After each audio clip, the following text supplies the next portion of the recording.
Hi, I'm Tony, and today we're going to take a look at block number 5, the Alien Parasite, for the Retro Gaming Quilt Along. This is a quilt along that I did a few years ago, and I streamed it all on Twitch. Now, I did upload it to YouTube, but a lot of people were having problems following along because when I stream on Twitch, I tend to talk to the, to the audience, people that are watching. There's all sorts of extraneous things happening, all this stuff going on. And it's a little harder to understand the actual tutorial. So what I've done is I've gone back through and I've edited it as much as I possibly can so that you can see the important parts of the tutorial. It's not great, but I've done as much as I can. So let's take a look at it. If this block is being made as part of the Retro Gaming Revival Quilt, use the following strips from previous blocks and do not cut additional strips of them. So, from the Hunting Dog and Bulbasaur. So here's Bulbasaur, and here's Hunting Dog. So, Hunting Dog, I need one 2.5 inch white strip. There it is. Thanks, Nikki! There's my white strip. Okay. And next, for the Bulbasaur, we need the apple green 2.5 inch strip. Now remember, whenever you're pulling the strip, pull any extra little things you may have cut along with it. So I've got that. So see with the white, I have all these little pieces. So I have everything. So I pull everything from that. So here's my green. And do I have any more little pieces? No. Nope, they're all combined pieces. Okay. All right, let's cut our fabrics. I'm going to start from the bottom up. So I need one white 2-inch strip, 2.5 inch strip, and one white 1.5 inch strip. Now, I do not need the 2.5 inch strip because I've already pulled it from the Hunting Dog block. The Stripology ruler is a lot like the June Taylor rulers that you may get in your big box stores. I personally like the Stripology better because it's a lot more sturdier, it's nicer, and it's going to last you a lot longer. It is a little bit more expensive though. So if you cannot afford to get a Stripology ruler, a June Taylor ruler is perfectly fine to start with. Alright, so I just need 1.5. And that is it.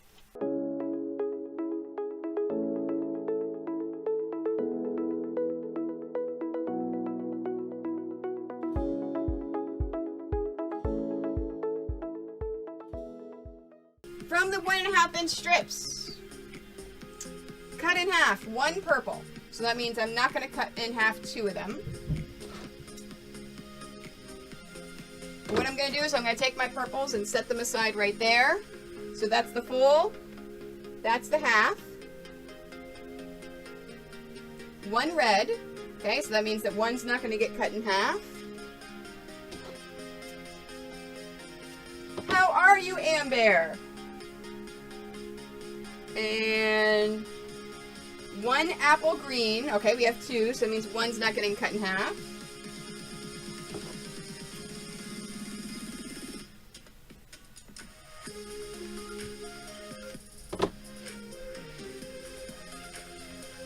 And then the one white. There we go. All right, all of our 1.5 inch strips are taken care of. Now we're going to cut our fabrics. All right, so purple. So I'm keeping my strips ironed. I'm keeping my strips folded.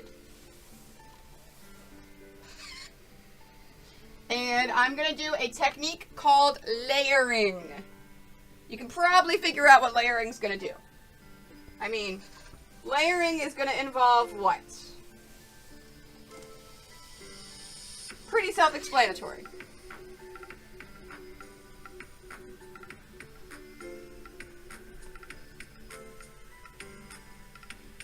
So we are going to layer our fabric.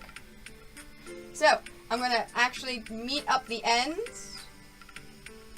And I'm going to make sure that all of my layers are lined up and straight. And it's perfect, right?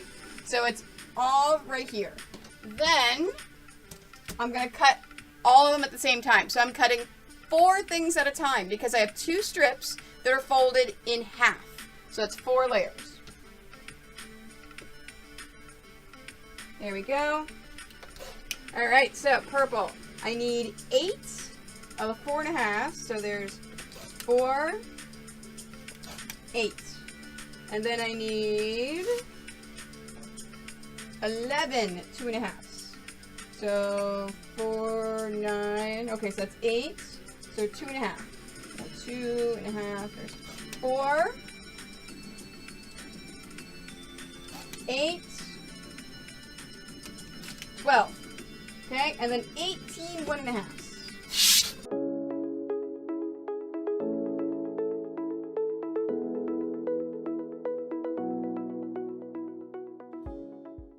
One and a half inch strips, so the right sides together. So we need 1 and a half purple.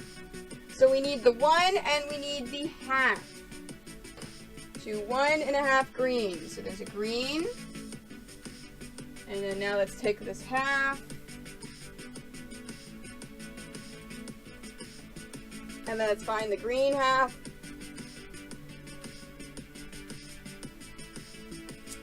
Hello, Sapphira. How are you today? Okay. Now, 1 purple to 1 red. Purple, red. Half purple to half white. Okay. Half purple to half white. Now remember, if you're using the Toscana, the white, thank you for the host, Sapphira, I appreciate it. The white is a little weird.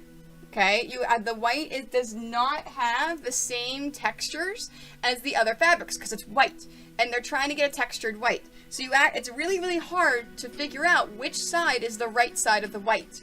So I always fold it in a way to make sure that I know that, okay, this is the right side on the outside. Purple to white, half red to half green, half red,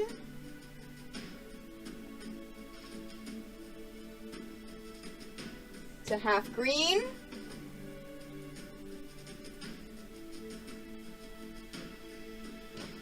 and then half red to half white. And so we use every single bit of our strips. Now that's the wrong side, so now that's the right side up. Fantastic. All right, let's sew our strip. We're sewing the right sides to right sides. So here's our white. I know that my finger right here is on the right side because I remembered. The red. If you're looking at a piece of fabric, okay, the right side of fabric is a fabric where the color saturation is. The wrong side is where it's not.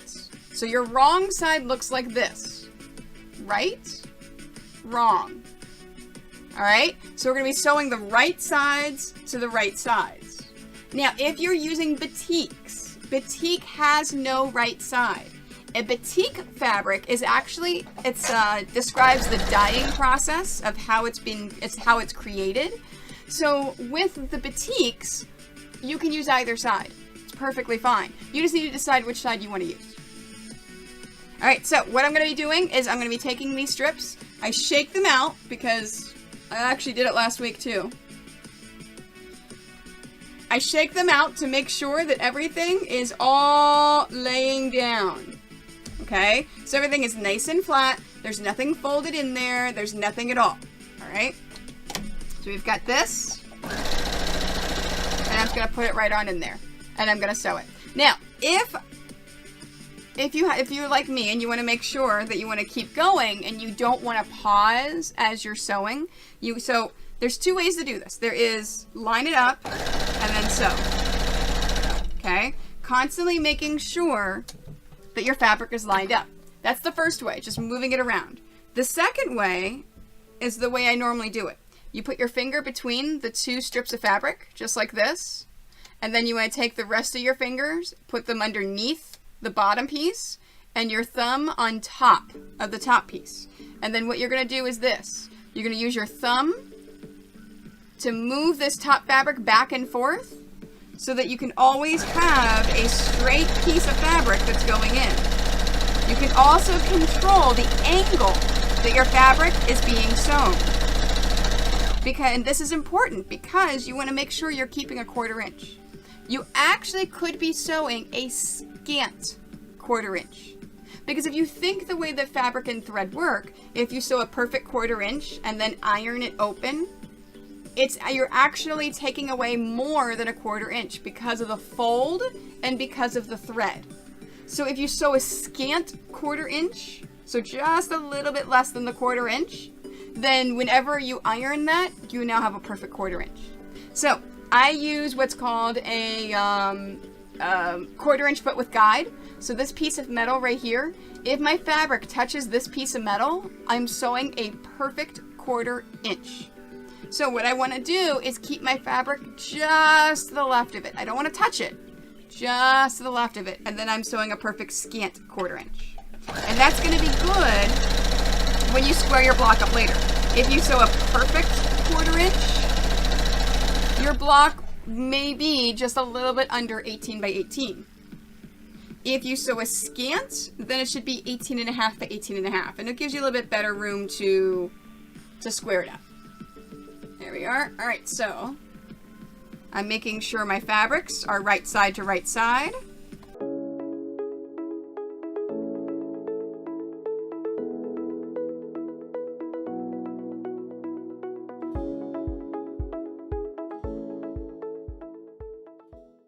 The next step is to cut these strips in half. So I'm going to start from the very end. I'm going to take this first strip. We're going to trim the thread between them. And then we're going to fold the strip in half, just like that. Now remember last week I made a mistake. I wasn't paying attention to where I was folding this in half, and it actually gypped me a piece. And I had to go back to previous blocks and cut a piece. So what you want to do is make sure that you line this up to cut in half in a way that's going to maximize your fabric so you can get the most out of it. And then cut that in half. And then I'm going to lay it down.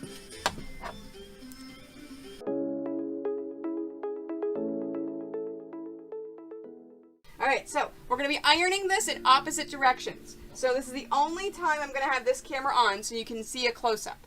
So I've got my white on top and I've got my red on top. Alright, so what I'm going to do is, you can do this step. This step locks your seam in. And then I iron it just a little bit here. And then I'm actually going to be pressing up. So what I'm doing is I'm ironing this so my seam is pointing towards the red because the red is up. So then we're going to do the whites. So we want to iron this. There we go. And then press it up. Just like that. So now we have 1/2 strip where the seam is going towards the red and another one that goes towards the... So I'm going to take my first strip. So this is the one that we have towards the red. I'm going to take my one towards the white and I'm going to do what's called nesting the seams. So I'm going to take this one and I'm going to flip it on top so that the red and the white are both the same. And I'm going to take my seam and I'm going to line them up using my fingers, just like this, to make sure that they're resting against each other. So let me show you on the close-up camera. So you see how the seams are nested? So you have towards the white and towards the red, and they're opposite. So if I were to sew this just like this, it's going to give me a perfect seam. So it'll be a perfect points every time. Yes, words are hard. All right, so let's cut this thing. So what I'm doing is I'm lining it up And I'm lining it up so I have a line right here that's going through my seam. So my line is here, lined up with the seam. So now I'm going to trim the very end. So you always square it up, always trim it. And then red and white. I need 1 of those and 3 of these. 1, 2, 3. And then I'm going to take my extra and set it aside in my stack up here. Okay, this is trash.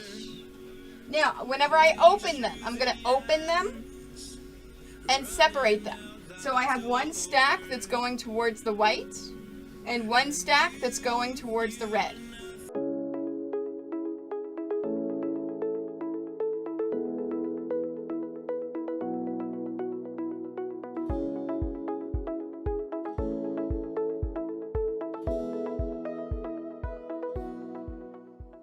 Alright, I'm going to lay this out right here because the chat is hiding where it's going to go. So I wanted you to be able to see how I'm laying these out and what I'm doing. So we've got that piece. Now, when I lay my pieces out, I group them in groups of 2. So as you see, I have a 4.5 and I have a 2.5 inch piece. So I'm going to leave them there in a group of 2 because these are the 2 that I'm going to pin together. So it's already grouped out. Now, I used to lay all of my pieces just flat out, but that takes so much room. By grouping them into how you're going to pin them anyways, you're saving space. I mean, and I want to be able to lay more out, right? So I'm saving some space. All right, so we have this. And then this one towards the green, towards the purple. Now, I just said to myself towards the green, towards the purple. Because I have 2 pieces that have seams on there. Remember we talked about alternating those seams. We talked about nesting those seams. We want to make sure that those seams are pointing in opposite directions so that we can line it up so we have a perfect point. So this one is pointing down towards the green. This one is pointing up towards the purple. So then that way, whenever I do sew them together, it's going to be a nice perfect point. All right. So we've got that, and then there, and there. All right. Row number 1. Where am I? There's my needles. Row number 1. Our arrow. You see how we have a lovely arrow on here? Look! We didn't forget it on this pattern. For the past 2 patterns, we forgot to put the arrows on this page. So on this one, the arrow is pointing to the right. So it's going this way. It's going towards the right. So what we want to do is pick up the right piece, flip it over the left piece, and then pin it in place. Okay, so right piece,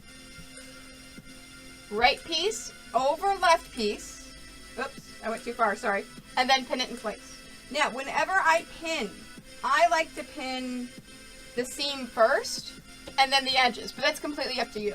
You also don't have to use pins. You can use clips if you want to use clips. Just however you like to hold your pieces together, that is how you should hold it together. Now, when I go to sew my fabrics, I do a horrible, horrible thing, and I sew over my pins. Don't do that. Do not sew over your pins. It is a horrible habit that I have.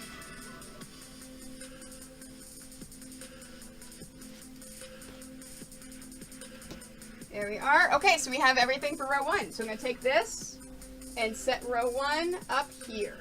All right, now row 2.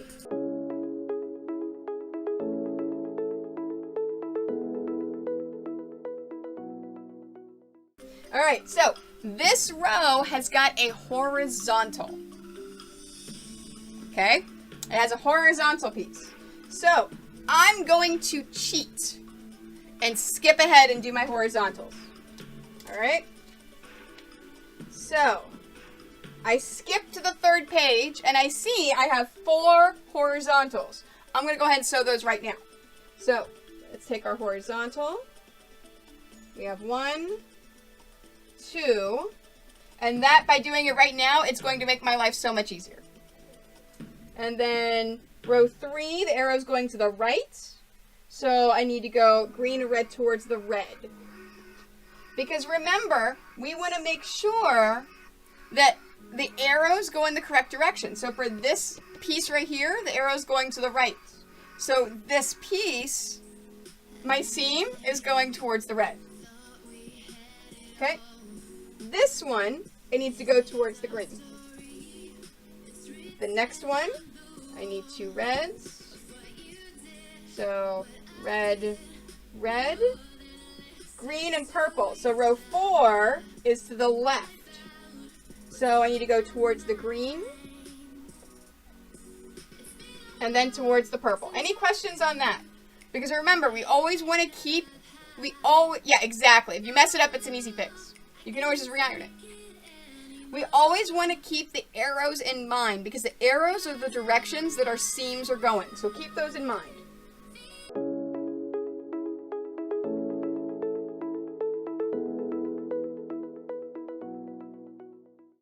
This is why this is important, because my seam is going down towards the purple. So this piece right here has need to be going up. So it needs to go towards the purple.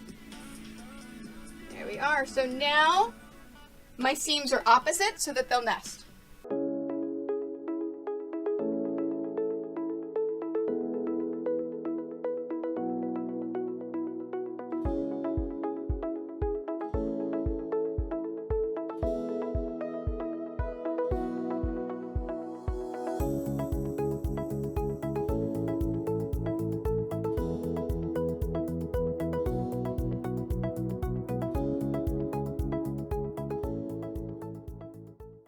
We had all of our stuff laid out. We had everything laid out right here. So now we're going to go one at a time, and we're going to take each row by row, and then we're going to go ahead and sew it. So we've got our first row right here. So this is technically row 9 because it's easy for me to start at the bottom and work my way up. And we're going to switch over. Now I will go to the close camera in a moment after I show you step by step with behind me and what I am doing.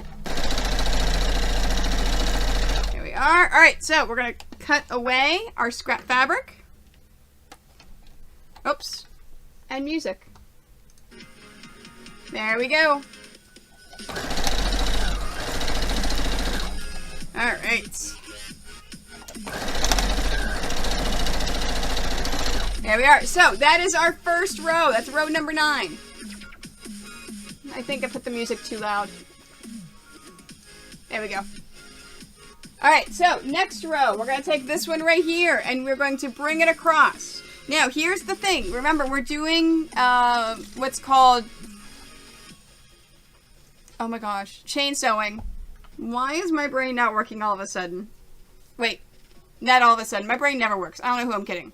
So we're chain sewing. So we're having something constantly in the machine. So I'm going to start sewing the next row after the immediate row. The trick is you have to remember, at this point, remove the previous row. If you don't, then all your pieces are going to get lumped together and you're going to have a problem. So remember to remove the previous row. That's important.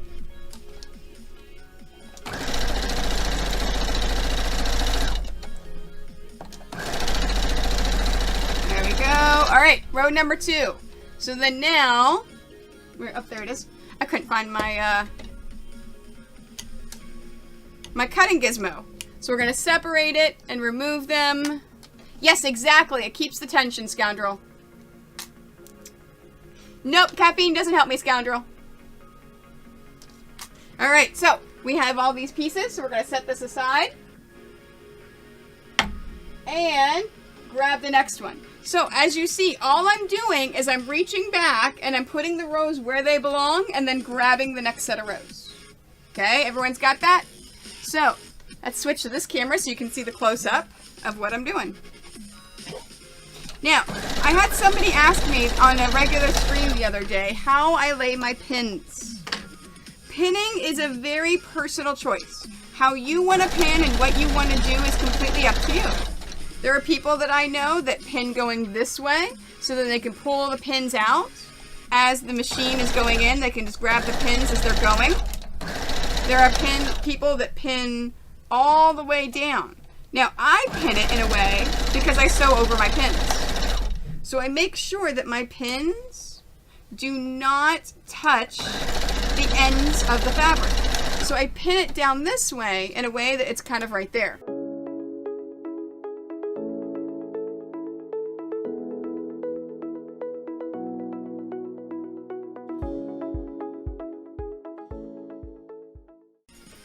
We iron these pieces. So this is the stack that I finished ironing, all right? I finished ironing, I put it down. So I'm going to lay this out. All the pieces down, okay? And this is how you iron them. All right, so I'm gonna lock it in first. So lock my seam in, and then iron it up. There you go. All right, so we've got all of our seams ironed. So now I take these pieces and I move them over to my mat. All right. Now it's down here, so it's hard to see. So I'm actually going to lay it out so you can see it. So this is row number 9. So you lay it all out and then you can see everything. Now remember, row number 9, the arrows go to the right. So we pick up that right piece, flip it over the left piece, and then pin it into place. And that's it. And that's all you're doing, line by line.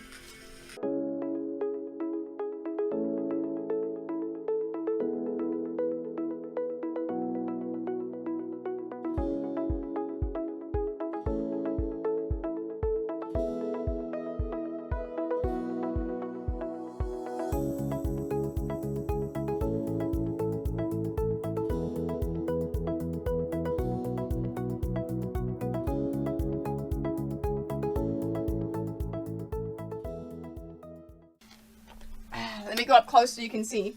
Whenever you have 3 pieces, you can combine them all with the same pass. So we have our center piece. Left piece, flip it over the right piece. And I'm going to pin that one. I take that right piece, I flip it over that left piece, and I pin that. So I have this pinned from both sides. And it's going to be efficient so that I can actually sew it all together. There we go. So that one is done and ready to go.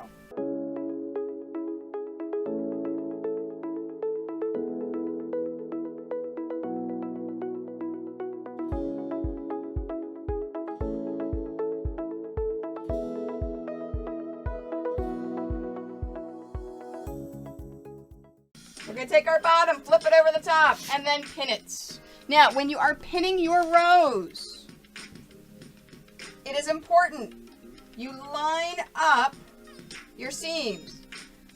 Do I seriously not have any seams that line up on this? I forgot about that. Okay, this is one of those weird, strange patterns, hi perms, where you have no seams that line up. So this is what you do. You center it as best you can. Okay, I'm centered as best as I can, and I'm going to start from the middle and work my way out.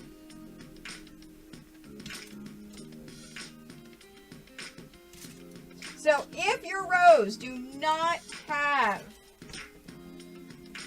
any seams that line up, start from the center, work your way out.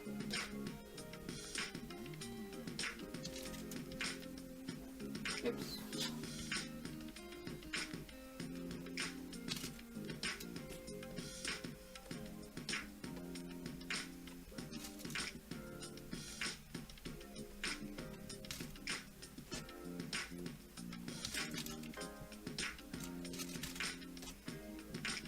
Now, anytime there's a seam, whether there's a seam on the top or underneath, I'm putting a pin in there. And the reason is as I sew, I do not want that seam to flip up, if at all possible. Because if that seam flips up, it's going to add extra bulk that's going to cost me whenever I do my quilting. So be kind to your free motion quilter, to your long armor, or be kind to yourself, be kind to future you, and try to make sure that those seams lay flat as you sew. All right, so here's our first one.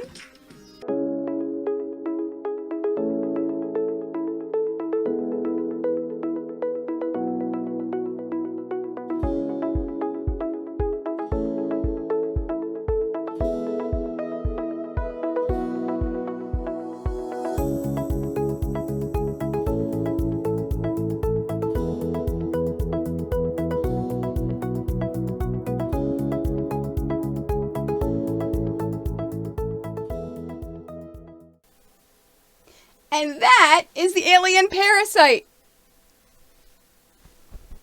I hope you learned something today, more specifically, how to make an alien parasite block. Don't forget to like this video, follow my YouTube, as well as Twitter, Instagram,